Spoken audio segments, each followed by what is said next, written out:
this is Charlie from Charlie's Awesome World of Adventures, and welcome to the first day of the 12 days of Christmas. And man, we're in for a great year. We won't just have reviews of new 2024 or movies within these 12 days. We will also be mixing in a few retrospect actives of series and films, almost anything including one or maybe two tales of so old film.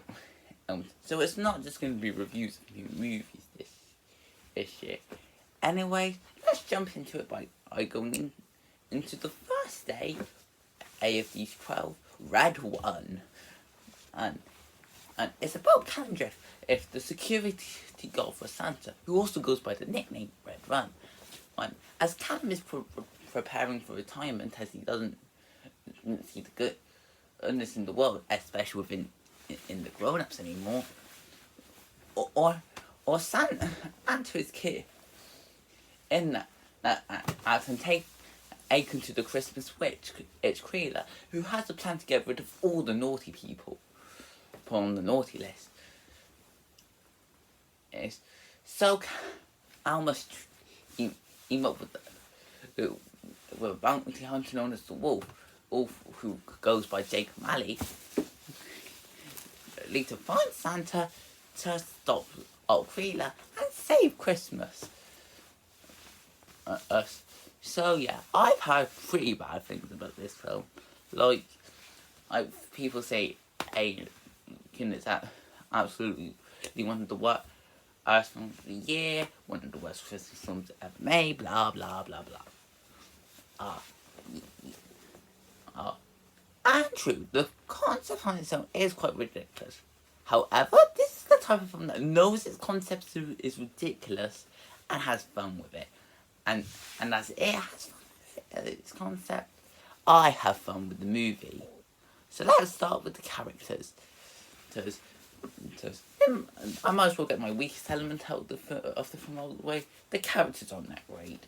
It's not to say many of them are terrible, or there are some decent things about them. In fact, the best thing I'll say is that the actors do a really good job. Of course, Chris Hemsworth and Dwayne Johnson make a dynamic duo.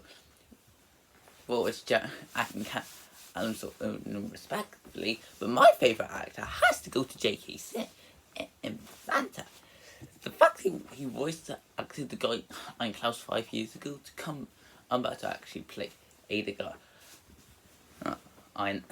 now is quite incredible, and he did a great action job here. Yeah, but other than that, the characters really are just black and archetypes. There are some that have potential, especially with the main character, to Callum Drift. As a security guard for Santa, so it's his job to keep him protected at all costs.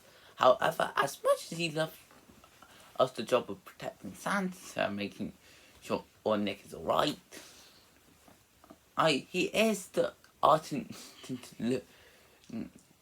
is to trust us the people, especially the grown-ups, due to the fact that there are more people on the naughty list than nice than usual. Or as he teams up with Jack, he does start to get his spark back, and does grow to understand why he loves this job. He is a decent character, and even though the film didn't give too much time for him, he did work out pretty well. Alongside him, there's Jack O'Malley, the greatest tracker and bounty hunter, who's also a deadbeat dad, and who thinks it's best for him to keep his distance from his kid. It's so he doesn't disappoint him. I can really see him being an interesting, being an enjoyable character, and he does have some of the better jokes of the film. But my biggest problem with him is that they did not give this guy a great first impression. Shit. And seriously, they made Aiden seem like a bigger good jerk than any of the average people on the naughty list. He definitely grows as a character, but it's hard to believe it with how he starts off so despicable.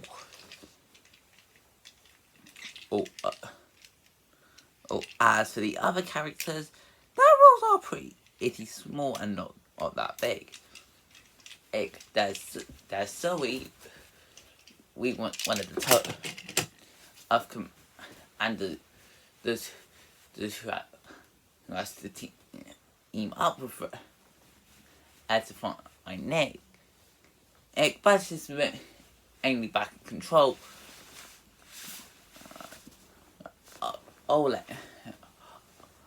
I'll give when orders to Cal.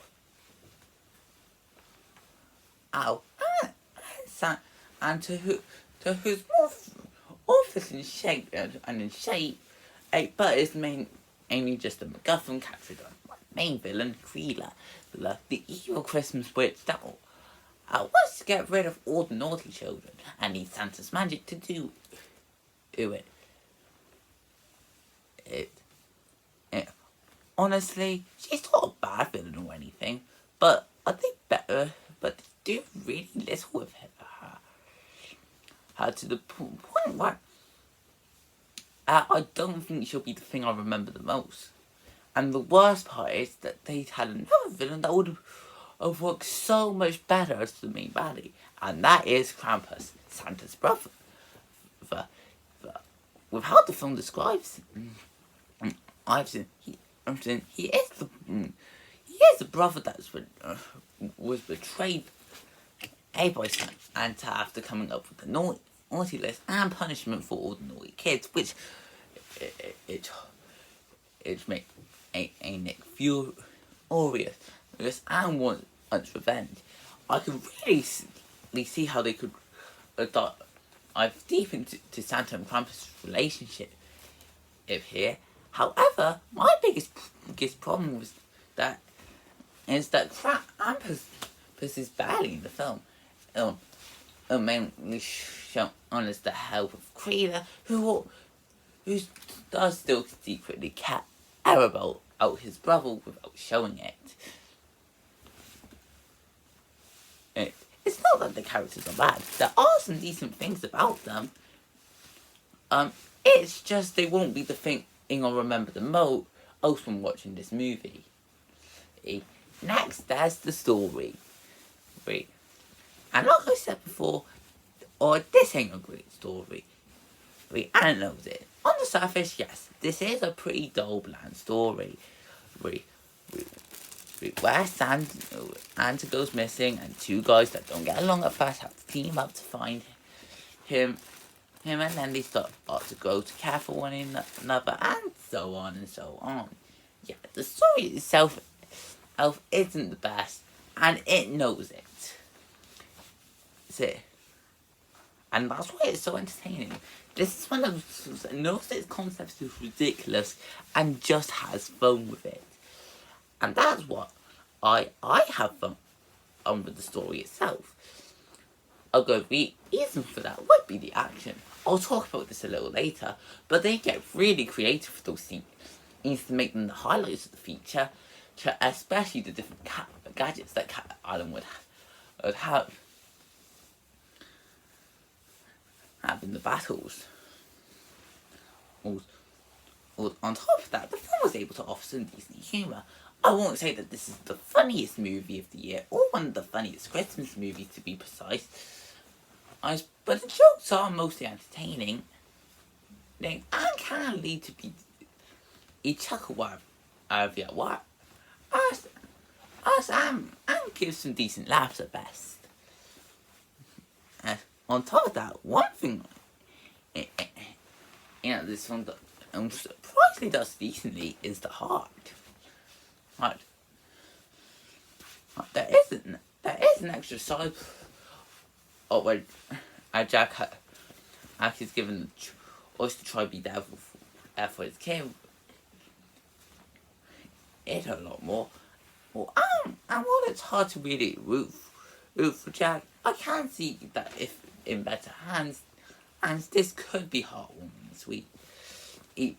But it also offers a message which is surprisingly well done for a movie like this. And that is to still keep the Christmas spirit alive. How even the naughtiest people on the naughty list do have the potential to change, and go back to the kid inside. Either it's not the greatest message in the world, but it is something that is quite thought provoking, and would give the viewers something to think about when watching the film. And then there are the visuals, and honestly, the daddy element I have the most mixed feelings on. I'll say now, the visuals are really good. And, despite me being made some of them, they are the best parts of the movie. It's just there are definitely a lot of areas where it could have been better. So I will say as a great positive is that this is probably one of my favourite interpretations of the North Pole. Presenting it as a modern factory with all the new gadgets and gizmos.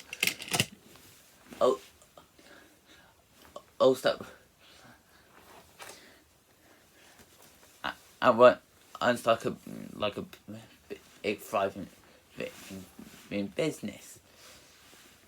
It's honestly designed really well, and the CG around that is pretty decent. Also, so going to the CG, for the most part, it's handled decently, but there is still a bit where it can be improved. This is especially the case with the reindeer. On their own, they do look nice and well designed, but I have one question: why are they so huge? Like these guys are massive. Like compare them to Santa and Cal, and those two look like elves compared to them. Yeah, the size difference is really noticeable with the CG, where some looks too big in some areas. Also, there are just times where it's just bad CG. I'll give an exception for Krampus, as he's supposed to look like a dark evil version of Santa Claus, but there are some parts, especially with some of the creature designs, that could have been handled a lot better. So, however, when the CG is good, it is handled really well. This is especially the case with Cal's gadget. It's this guy has gadgets that can and to talk always into real life speeds that actually work on their own, and also has the ability to shrink himself to the size of an elf. That is pure genius, and I love it.